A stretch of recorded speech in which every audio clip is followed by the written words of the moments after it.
One of my personal favorite builds that I used during the pre-release play period of Diablo 4 Vessel of Hatred was a straight up Jaguar build that is centered all around hitting really fast, racking up critical hits, never running out of vigor, and getting as much mileage out of your ultimate as possible while still having enough survivability to not simply shatter as a glass cannon. Here's how to craft it.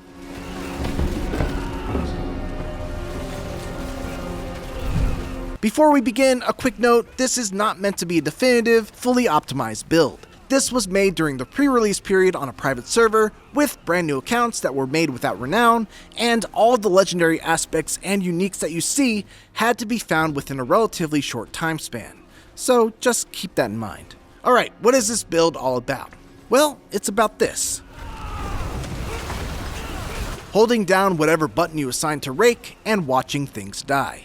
It'll take some work to get it to this point, but once you're here, it's just a really satisfying and easy playstyle that allows you to be mobile, hit very fast and very hard, and feel like a badass. Which is what Diablo is all about, right? Let's start with the core of this build, the gear that you're going to want to make sure that this works in the Torment difficulties. First up, some important uniques. Loyalty's Mantle is a new unique that will greatly enhance your 2 Spirit Hall buffs when they match, which, for this build, they will, giving you more damage and more attack speed. Then there's Lochran's Talisman. This unique amulet will do a lot of the heavy lifting for critical strike chance, giving you up to a certain percentage for each point of your primary resource you have when you cast a skill. Since this build is focused on always having your primary resource at or close to full while you're still able to use Rake, you should always be maxed out on this crit chance. Now some legendary aspects to look out for. First up, Duelists. Since attack speed and ferocity are going to be such a big part of this build, having your maximum ferocity increase even further will always be helpful.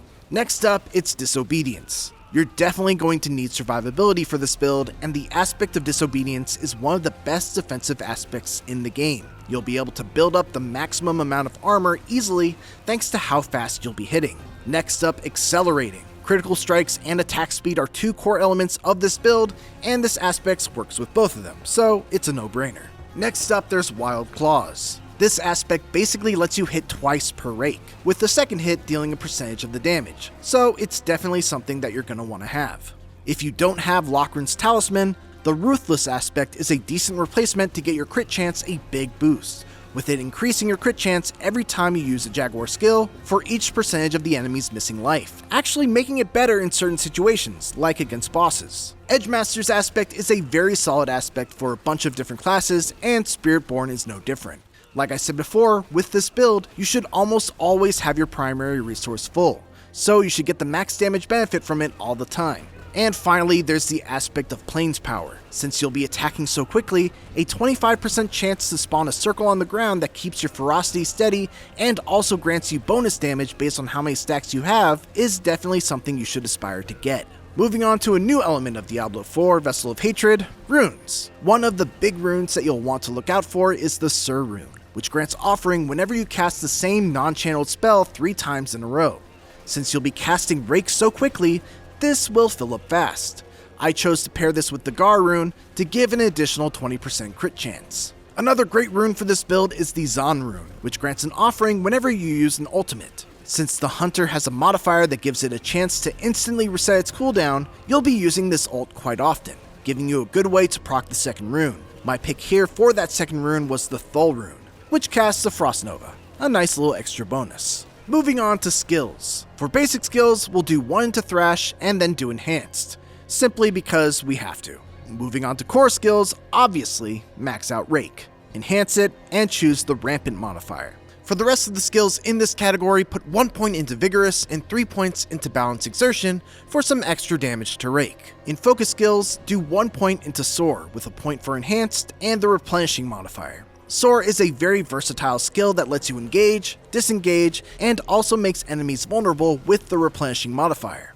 You should also max out Ravager, enhance it, and use the Measured modifier, which will help with your Vigor generation and make you zip to enemies to reduce downtime. For defense, max out Counterattack, enhance it, and get the Reinforced modifier. Counterattack's passive gives solid dodge chance, but its biggest value comes when you activate it and can get that temporary 100% dodge chance. It's a great oh shit button, and the Reinforce modifier also has the bonus of adding to our critical hit damage as well. Also get 1 point in endurance so you can put 3 points into fueled, which will give you some nice life on kill since you should almost always have at least 4 stacks of ferocity.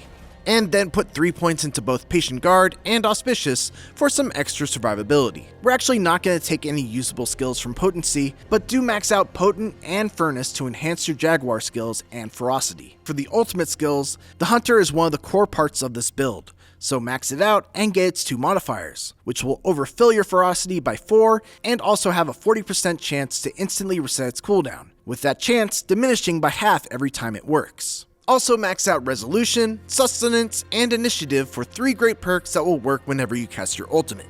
And finally for the key passive, we're going to get Adaptive Stances, primarily for the 30% increase in attack speed, but you'll also enhance your core stats by 50% for 5 seconds every time you use Soar, so always make sure that you're throwing that in there to engage or leap into another enemy encounter. You probably have more points than I do because of your Renown bonuses, so spend those extra points wherever you feel you need them. Moving on to the Paragon board and gems. When it comes to the Paragon board, Dex is going to be the main stat you're going to be aiming for, as it will increase your skill damage. But we'll also want to get some strength in there as well to boost critical strike chance even further, and also give us some more health. For your socketed glyphs, you'll want to level up Spirit, Outmatch, Headhunter, Fitness, and Turf. And for your boards, I decided to go with Infighter, Revealing, Vicious Shield, and Convergence. I'm not going to go into detail regarding every single point spent, but here's the path I currently have laid out. As far as gems go, it's all about emeralds for your weapons for the crit damage, emeralds or rubies in your armor for the dex or strength, whichever you need more, and skulls in your jewelry for the armor. Finally, tempering.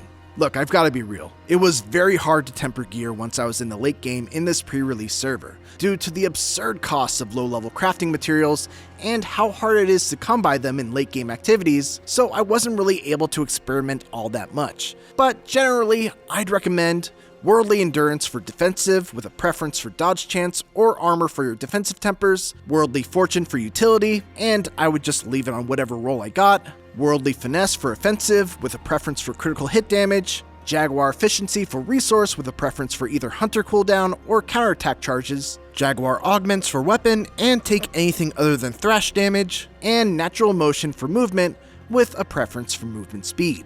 And that's a general rundown for our Jaguar Spiritborn build in Diablo 4 Vessel of Hatred. Thanks for watching, and for more Diablo 4 Vessel of Hatred, make sure to check out our other guide to see how to make a Poison Thorn build for the Spiritborn.